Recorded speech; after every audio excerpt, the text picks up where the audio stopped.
Before we dive in, this week's episode is brought to you by my free cheat sheet, 30 Top Tips to Find Time to Write. In this guide, I give you 30 ways that you can find time to write in the small gaps that appear between the various errands and tasks and responsibilities that you have in your day-to-day life. Now, you might be thinking that you don't have any time to spare, but I can guarantee these top tips will give you writing time you didn't think you had. If you thought writing always involved a pen and paper or a keyboard, think again. If you thought you needed at least an hour at a time to write your manuscript, I help you reframe that. You won't be disappointed. Get your free copy of 30 Top Tips to Find Time to Write by going to emmadesi.com/30 Top Tips. Okay, let's dive in to today's episode. Barbara Conrey worked in the healthcare industry for many years before opting for an early retirement, which lasted all of 3 months.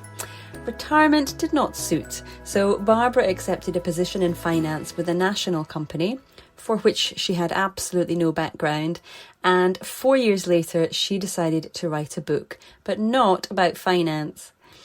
In the early morning hours, you can find Barbara walking her neighbourhood streets, heads down and deep in thought. Travel is a passion, along with reading, writing, hiking and exploring antique shops. Barbara's greatest passion is Miss Molly, her rescue beagle.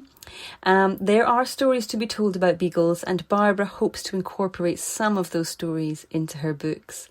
She lives in central Pennsylvania, close to family and friends, and of course, Miss Molly.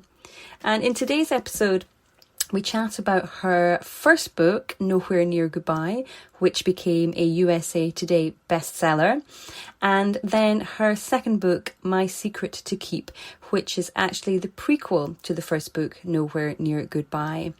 We talk about the importance of research. Barbara is a big fan of research. She loves to get the details right in all of her books, and let's it be said, she does not choose small topics. So she's really very good at doing the research and treading that fine balance between knowing your content, knowing your research, but not over indulging with it, not info dumping with it in the manuscript itself.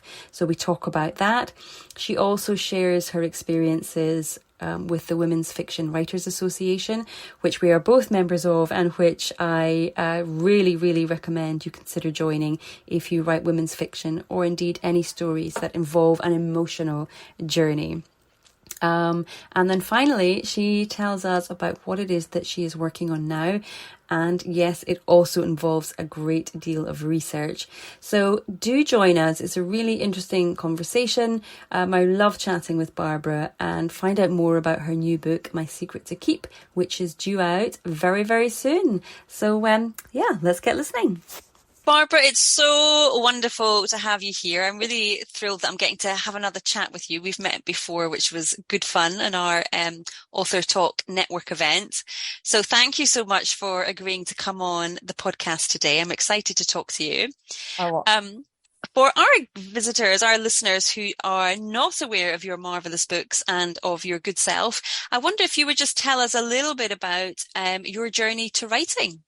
Oh, sure. First, let me say how happy I am to be here. I am just thrilled to be here.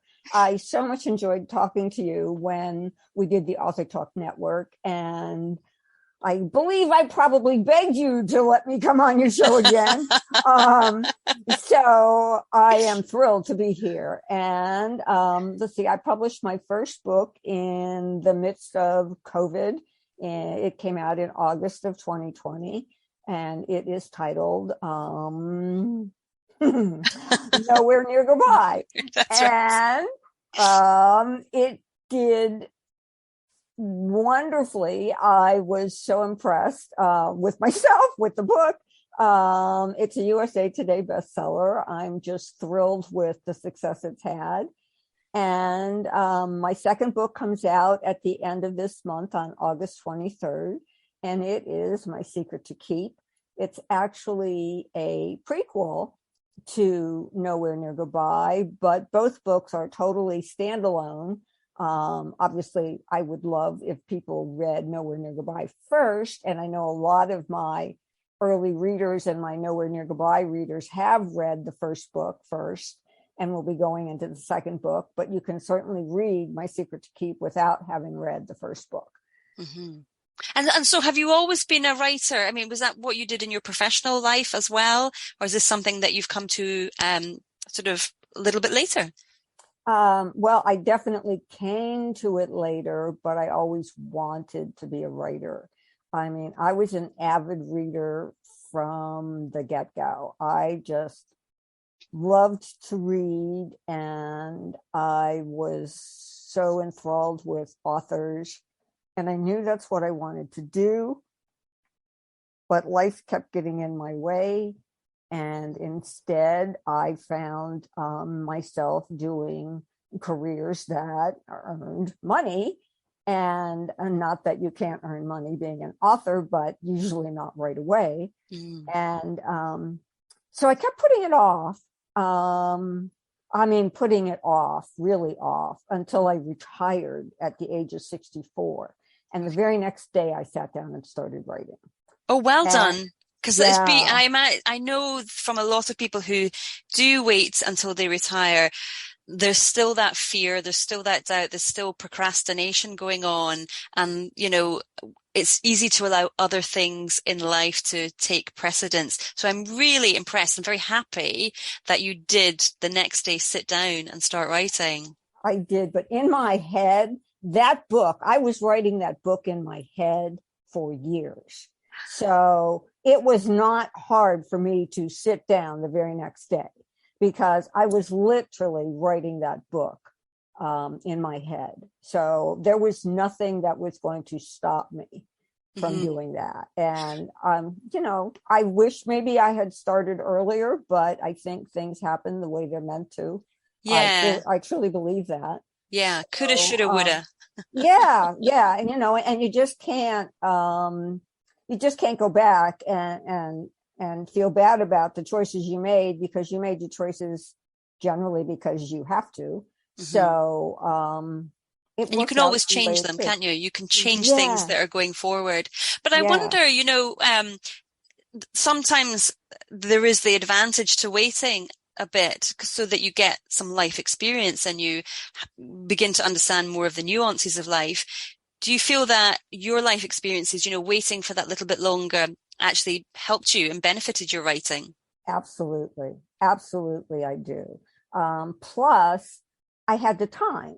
I mean, I know many authors, fabulous authors, who are still working full-time jobs, who are still raising children who need to be raised. They're still young. And they're writing bits and pieces like in the middle of the night. And I don't think I would have had the bandwidth to do that. No. I really don't. So, I had the benefit of life experience, but I also had the benefit of all the time I needed. And that worked out well for me. It certainly has. It certainly has, as you say, a USA bestseller. I mean, a USA Today bestseller. That's a real achievement. And did you, just for our audience, did you take the sort of traditional route with this? Did you pitch an agent who then pitched the publishers? How did it work out for you? Oh, it worked out well, and I went about it in all the wrong ways. And that seems to be the way I do things. I wasn't going to go the route of an agent. I was going to submit to a small press so that I could avoid having to get an agent. And my logic for that, because I now have an agent, but my logic at the time was, I only have so much time, and it takes time to find an agent and then for the agent to submit to publishers. So I thought, I didn't see myself in a big 5 publishing house. I saw myself publishing with a small press. So I had some friends who happened to publish with the press that I submitted to, and they had good experiences. So I submitted to one small press, and that was it. That was the only submission I did, and they accepted my book. So that's what I say by, I went about this in all the wrong ways, because you should never do that. You should at least, even if your decision is to go with a small press, you should submit. There's more than one good small press. You should submit to several. You should not put all those eggs in one basket. But I did. And I was convinced that if they didn't accept my book, I was done. I was convinced. However, thinking back on it now, I'm pretty sure that I would have changed my mind and submitted to it, because this was having my book accepted by a publisher and being able to see my name on a book and being able to hold that book in my hands was the only dream I had left. It was the only thing that I wanted that I never had. So I'm pretty sure I would have submitted to another press, but they were the ones that I really wanted, and they accepted me. And it was kismet.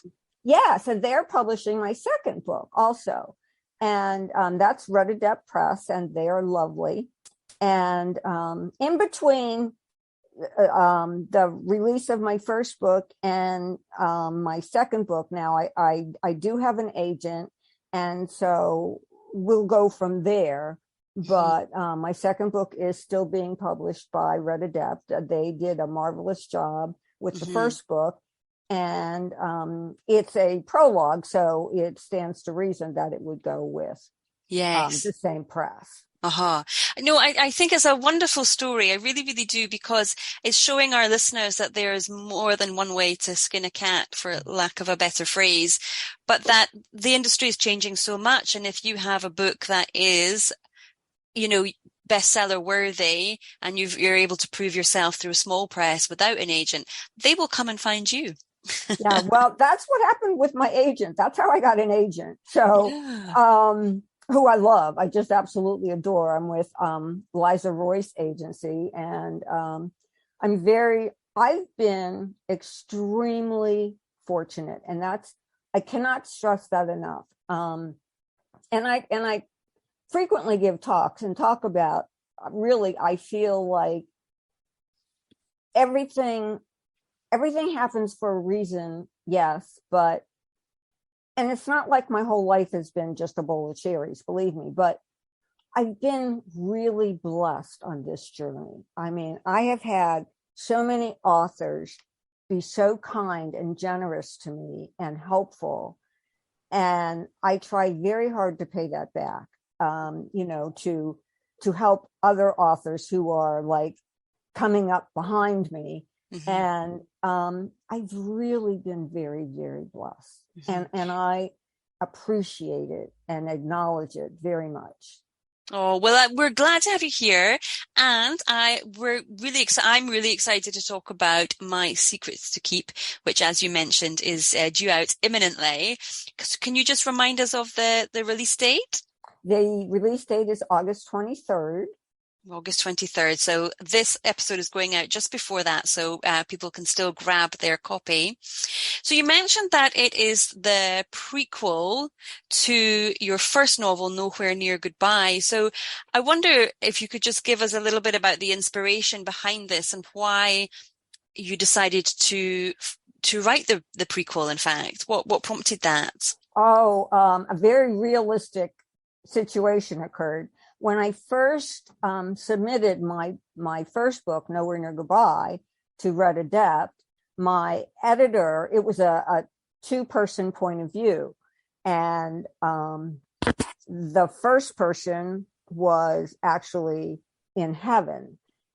And my editor said, this won't work. It needs to be a single point of view. It needs to be from Emma's point of view, who is the main protagonist in that book. So I had literally 50% of a book written from the child's point of view. And my editor said, why don't you try and use some of that material with one of your other characters. So I had this secondary character who had a very minor role, and her name was Maggie. And she was an older woman, and she was a friend of Emma's family and a friend of the child Kate's family. And she had just a very small role. Well, I took a lot of what was occurring through Kate's point of view and gave it to Maggie, really filling out her story more. And the more I did that, the more I just fell in love with Maggie. And I thought, even before the first book was published, I knew the second book was going to be Miss Maggie's story. And it's basically the story of Maggie starting when she was 16 years old. And it goes through her whole journey until she meets Emma's family and Kate's family as an adult and then as an older woman, and how they are related. And of course, there are many secrets and betrayals and lies that go on with that. And it is literally the book of my heart. It is the story of my heart.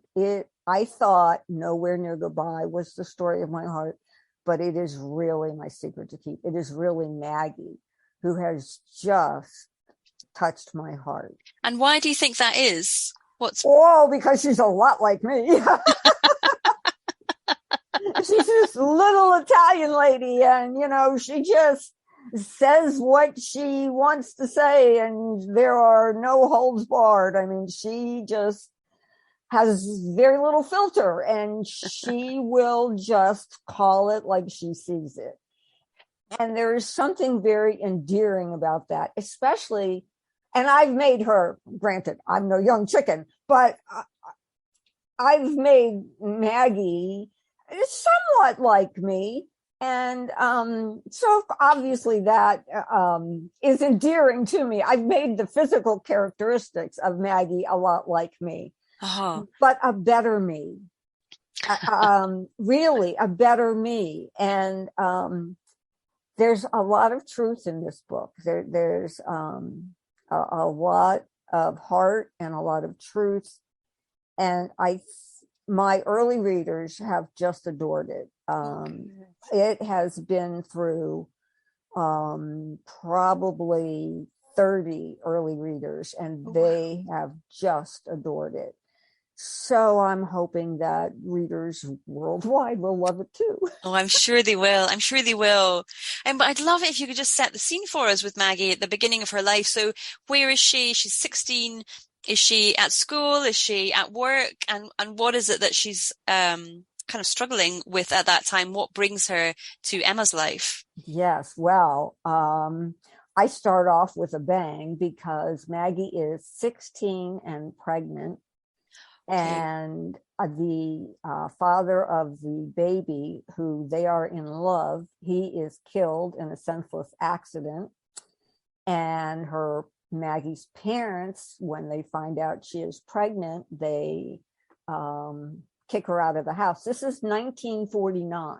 Okay. Let me start off with that. It's 1949, where unmarried, pregnant women do not fare well, especially in a small rural town like Intercourse, Pennsylvania, which is a real town in Pennsylvania. And it is called Intercourse. It's about 30 minutes from me. And both books are set there. And because I just find it kind of hysterical that a town is called Intercourse. So she ends up going to live with her brother, Sam. She lives initially in Wisconsin, and Sam lives in Intercourse, Pennsylvania, and he drives all the way across country, gets her, and brings her back to live with his family, his wife and 4 children. And his wife does not want to have anything to do with this young girl who absolutely has no one now except her big brother, Sam. Mm-hmm. So that's the start of Maggie's story. I can already feel some tears. I can feel that there's going to be some tears along the way with that. But I hope that there is a happy ending for Maggie at the end. There is. I am not a fan of tie it up with a pretty pink bow ending. I tend to go more with realistic endings, but Maggie's ending I found to be good. And my editor did not change it. My first ending changed, I can't tell you how many times once with the editor, because we just went back and forth on what we would both agree on for an ending with Nowhere Near Goodbye. But this book, actually very little was disputed in terms of the story content. Which was, again, a big step for me, because the first book was just totally redone. So I'd love to ask you about that, actually, because that's really interesting, and probably something that many of our listeners are not aware of, that even when your agent or you sell a book to a publisher, there's still a lot of rewrites to go through that probably they will want some changes made. And so how did that feel for you in terms of accepting the changes that they want made? Did you agree with them all? Did you fight some of them? What was that process like? It was surprising, because I don't take criticism well. But editors, I think, just naturally, and I can't say this about all editors because I don't know all editors, but the editors that I have had approached their comments in a very respectful way. And yes, we did disagree on just a few things. And I think I may have won maybe 1 or 2 points with the first book. And it boiled down to the last thing, I can remember this, the last thing we were discussing was whether Emma would sit and eat a muffin while she was having a serious discussion with her ex-husband. And literally, that's what we were down to. And I won that point. And it's like, and my editor, I mean, we would just laugh about it, and it's like, we were finally down to, we agreed to disagree. And I got to keep my point on that. But on the second book, the content there was very little in terms of content. I had to, I removed an entire chapter that everybody loved. I loved it. The editor loved it.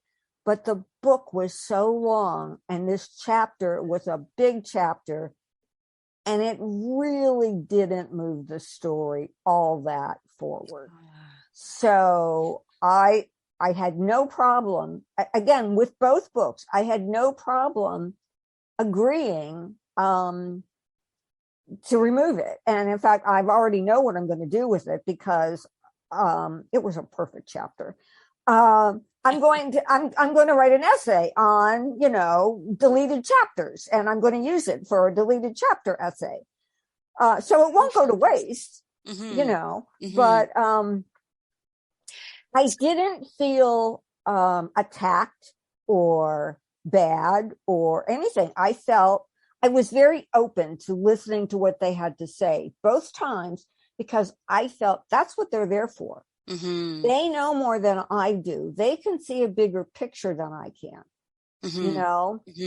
and they are equally invested in my book coming out well. Yeah. So I really had no problem taking their advice. I think that's wonderful to, as you say, to go in with that open approach, to know everybody's on the same team. They want this to be the best book that it can be. And sometimes, because we're so entrenched in the story, we can't always tell what's best for the story as a whole, even when, as you say, it's a chapter that you love and is perfect, but it doesn't fit. And the book turned out to be a much longer than my first book. I think it's over 100,000 words, which is a lot. Yeah. Just a little over 100,000 words, which is a lot for women's fiction. Women's fiction is generally 80,000 words, 75, 80,000. My first book was 78,000. Mm-hmm. And of course, it's important. I mean, there are guidelines. I was going to say rules, but maybe it's more like guidelines as far as how big certain genres should be. And there are reasons for that. And then there's always the bigger the book, the more it costs. So that's, something to be considered. Mm-hmm. And there is also that feeling as a reader, you're reading and it's like, oh, this is just getting slow. Well, maybe I didn't think that chapter would cause somebody to feel like it was slow. But if you put it all together, there might have been that feeling of slow. And I don't want that. Obviously, I don't want a reader to feel that way. I want the reader to feel like they're zipping along, and I find now with the third book I think about that like all the time, like all the extra words that I tend to put in that I go ahead and now take out because I realize it slows up the whole process, and that's wonderful. And I think this is something I've talked about before, is that when we get our books edited, they're not just editing that one book, but actual fact, that editing process, it's like a masterclass in how to write and refining our own style and our own voice and how we put words on the page that we can then carry forward into the next book and the next one. Yes, I truly believe that each time I will learn more. And it's beginning to look like, and each time it will be harder to write because I know more, but that's okay. I'm okay with that. It's like, it's like, I love the whole learning process. I love and there is a process, as you well know. I mean, I didn't know that the first time around. I mean, I thought you just sat down and wrote your story. I mean, that's how much I did not know. But I love the learning. I love that. I mean, it makes me feel young. It makes me feel that I can still accomplish things. It makes me feel so good. It's the challenge that comes with that. And then so it doesn't get stale. We never get stale in our writing, but there's always that fresh new challenge and a new hurdle to overcome that keeps us invigorated, I think. Yeah, and absolutely. Keeps it interesting. Yes, absolutely. It will keep me young forever. I'm convinced of it. Now, I know your first book, there was a lot of research involved in that. And now this second book is what we would call historical women's fiction. Yes. So again, did you delve into doing research for that or not so much this time? I did, but it wasn't the depth of research I had to do. I had to research things like what was actually happening starting in 1949 and moving through, I think this book spans 40 years. So, because God forbid I should write a book that's only within 1 year. Actually, I'm doing that now. My third book is from beginning to end within 1 year. But, so I had to research things like what went on during those time frames, like even simple things like when Maggie delivers her baby, her brother is trying to get a hold of the doctor, but he has a party line. And then I thought, wait, did they have party lines in Intercourse, Pennsylvania in 1950? Well, yes, they did. Things that because somebody will catch that. Yes. Somebody will say, and you don't want that to happen. Obviously, no, I don't believe any author is going to catch everything or think about researching every little thing. But like the chapter that got deleted, Maggie is learning to drive, and I have her learning to drive on a 1950 Buick Roadster that is totally refurbished, and she's learning to drive in 1970, but this car is like a classic. And I had to research all about that car, what colors were available, where the controls were, how you did this. That was so much fun. You enjoy the research. Oh, I do. And I'm not nervous about this research. The research I did for Nowhere Near Goodbye had to do with a very real thing, a brain tumor, glioblastoma. so I did a lot of research for it. I did so much research for it that I was invited to receive clinical trial information so that I could use it in my research. And it was a very delicate thing because I wanted to present the facts, but yet I was creating a mythical solution. And I wanted it to be, and you would not believe how many of my readers know someone either in their family or a friend that had glioblastoma and died, because almost everybody dies, almost everyone. And so it was a very delicate situation. So my concern with my research, I kept going back and back and back and backing up what I wrote in the book, which of course was only minimal compared to the research I did, because you don't want to bog somebody down with figures and statistics. Because I was afraid that I would misrepresent the truth of the statistics. And so I kept going back and researching again and again. And there were specific calculations and percentages, and I had to make sure they were correct. Because that was exhausting. That was not fun. No. And it was very stressful for me. But research, yes, it does. It's a fine balance, isn't it, between doing enough so that you feel confident in writing about the subject, but then, yes, not bombarding the reader with, look what I've done, look how much research I've done and how much I know. It's a very fine balance. Did your editor help you with that, or did you have a fairly good natural instinct for that balance? Actually, that was one of the things I got right. And it was through learning from other authors, taking classes. It was learning about the infamous info dump. It was learning about you don't need to show how smart you are. It was learning that you need to know all of this to write it, but your reader does not need to know all of that, So that part I actually did get right, which thrilled me. So there was very little of the, statistical things, and a lot of it, like a lot of the feelings about the what it's like for a child to have glioblastoma and for the parents to watch the child die.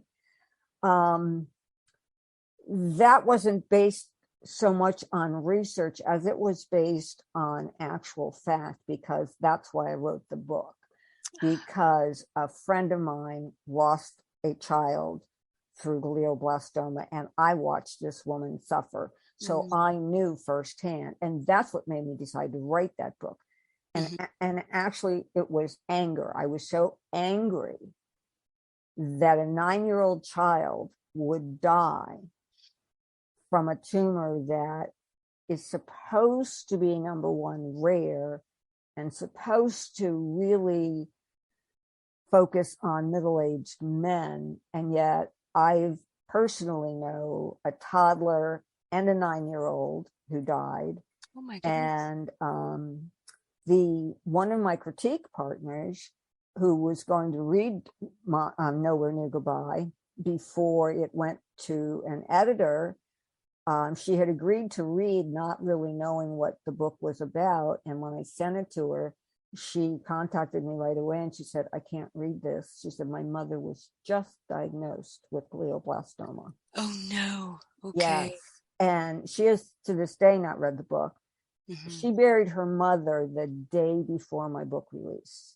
So her mother lasted about 16 months. Okay. And which is about the norm. And I just was contacted by a reader literally the other day who just read Nowhere Near Goodbye. And on the day she finished it, her best friend died from glioblastoma.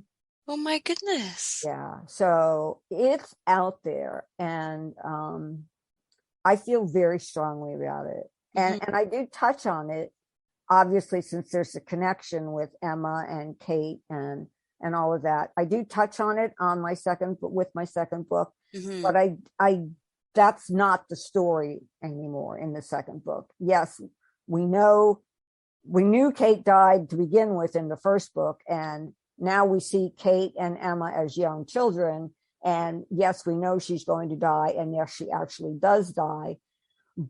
But I don't make it the central part of the story. Maggie is your centerpiece of the story. Yes, Maggie is my centerpiece, and the betrayal and lies that occur in her life. Well, you know, just like your first book, Nowhere Near Goodbye, has really touched the hearts of many people because they've experienced this. I have no doubt at all that My Secret to Keep will do the same, because many women will have experienced something very, very similar in their lives, not just in that era, but I suspect that still closer today, and particularly with what's going on in the States right now and all the changes there, it'll speak to a lot of people, I'm sure. Yeah. Well, I'm going to change tack a little bit, take us on to a slightly lighter note. Because I know that you're a member of the Women's Fiction Writers Association, and that's been a huge help to you, I know, and a great inspiration to you. So I'd love if you could share with our readers what you have found to be the benefits of being a member, and how it's helped you with your writing, in case anybody wants to join as well. Oh, absolutely. I cannot say enough about this organization. I joined I was writing, but it was in the very, very beginning stages of writing. And I joined, and I found all of the resources that they provide. They do many craft classes, a lot of them free, obviously all in connection with writing and editing and researching, and they even get into they specifically promote women's fiction, but it can be historical women's fiction, but it does have to be that story of, and it doesn't even have to be a woman who does this, but an emotional journey where the protagonist starts out at one place in their lives and has an arc that puts them somewhere else. It could be for the better or not. And I found that intriguing. When I first started writing, I didn't even think in those terms. That's how much I didn't know. And then there was the ability to connect with authors who were either at my level, a little bit below my level, because I was pretty near the bottom, and way, way above, like New York Times, Wall Street Journal, USA Today, all these, big list authors. And they, unbeknownst to me, are real people. You can ask them questions and they will help you. And it is just amazing. And so there was and it has grown so much in the probably 8 years that I've belonged, where we actually have like loads of experts in different things, from as important as emergency room doctors to nurse oncologists to people who know how to quilt and knit, and just all these places where you can go and actually directly connect with a person via either messenger or email or something, or even on the phone, and they will answer your questions. I've had people help me with what happens if someone's in labor and they, have an abruption or they're bleeding or whatever. Talk me through what can be done. And even so far as in my Secret to Keep, even so far as going back to 1950 and working forward, so that, so they're a great, they provide a great service. They have, now they do, I think, 2 different retreats. And next year they're going to do a grand 10-year anniversary thing, wow. So they'll be 10 years old. So I guess they were about 2 years old when I first joined. Mhm. And anybody, it's WFWA.com, and $48 a year to join. It is It's the a best. bargain. $48 for all the free things you get, all of the class and everything. And it's Yeah. it's a group, men and women, filled with kindness and joy and wanting to be helpful. I've dedicated both books to them. I'm Oh, not wow. I dedicated, but didn't I've realize that. acknowledged. Yes. I've Ah. acknowledged in both of my books. I'm a member of them as well, and I think it is the best $48 you can spend. There's such a wealth of knowledge. And I also agree that the friendliness there, how welcome you're made to feel, the openness, and I've made some lovely connections through the organization as well. Yes. It's just such a feel-good factor as much as anything else. I totally agree. So if anybody is writing women's fiction or stories that involve an emotional arc, it's well worth going to have a look at their website, and I will certainly link to that in the show notes.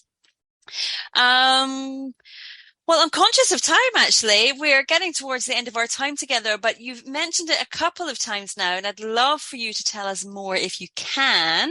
But I know you're working on book 3. Is there anything you're able to share with us just yet, or are you keeping everything tightly under wraps just now? No, I'm really excited about book 3. Every time I come up with a book idea, it has to do with something that I'm interested in. And for years now, I've been thinking about this topic, which is surrogacy.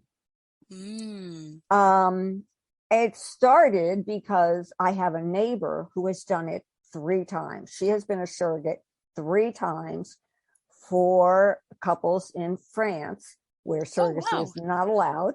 And for one couple, she's done it twice. And then for another couple, she's done it once. Both times she's done it for gay men who are in a relationship and wanted a child. And I found this fascinating. And again, just like everything that fascinates me, it fascinates so many other people. So I was at this book club and I got your question. So what's next? And so I started talking about, I was thinking about writing this book about surrogacy. And 2 different people in this book club said, I know somebody who is a surrogate. I'll connect you, right? So I've got like 3 or 4 women who have filled out so many blanks for me, who have filled in so many blanks for me. I've been able to talk to surrogacy centers who have provided so much information. And it was interesting. And I find this fascinating. People who are involved with surrogacy and people who work for surrogacy centers are very protective of the programs. I can imagine. Because it's very controversial. So my initial thoughts as to what I was going to write changed drastically because of knowing that I could not write anything about surrogates and the surrogacy program that was not 100% accurate. I couldn't have it go off into a far out ending where even something as simple as the mother, the surrogate, ending up adopting the baby or something, because there are so many legal ramifications that prevent that. Not that it maybe has never happened, but it's not just something. So I made myself a promise that I would write the book within the confines of what happens in true surrogacy situations, which did initially limit my writing, but then I found my path and I could still go off and it's like I take this core thing and then I want to make something of it with the people who are involved with it. And that, of course, I have free reign on. Yeah. So because, but having those sort of not constraints almost, but giving yourself those boundaries forces that creativity, and you have to find new ways better ways that you might not have thought of otherwise. It's absolutely true. And they pointed out to me that there are fiction books out there that have disregarded, and for the average reader who might not know anything about surrogacy, they sound fascinating and intriguing and a good read. But because of talking to these people, I knew I couldn't do that. I knew that whatever book I wrote had to be able to withstand their scrutiny. You do like to give yourself a challenge with all the research that you do for your books. Apparently. And so I have done a lot of research on this book. And again, it's medically related, and which I guess I find a little fascinating. But I've had a lot of willing people talk to me.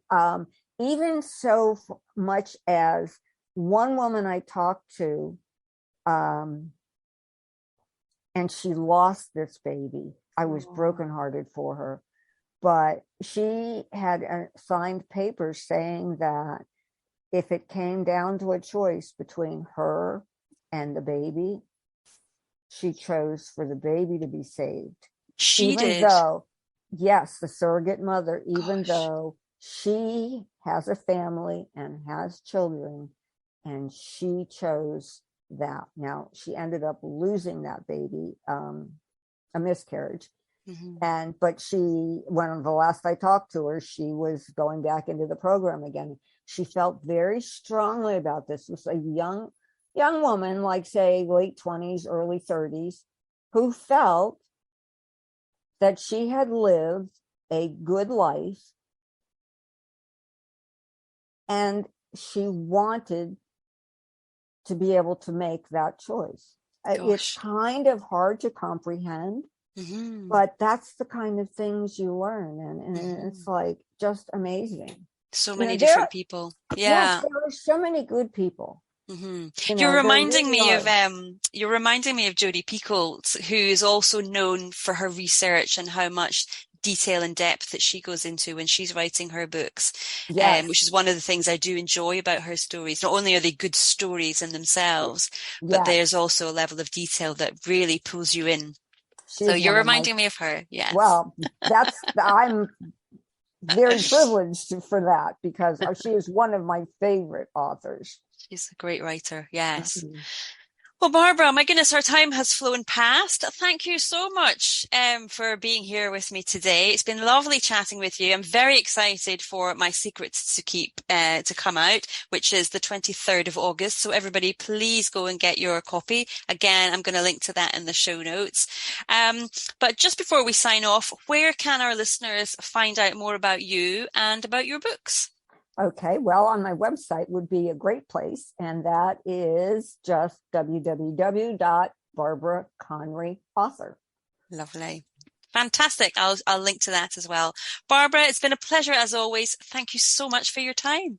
Oh, thank you, Emma. It was great.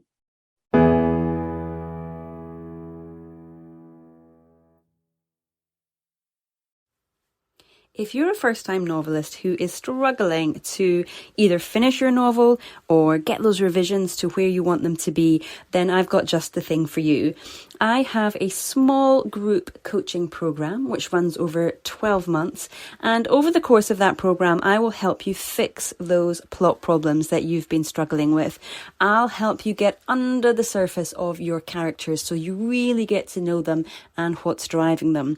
And crucially for you, I give you that self-belief that you need to get you through the roller coaster that is writing a novel, so that you can carry on, get to the end, and get your book, your story out into the world so it can change people's lives.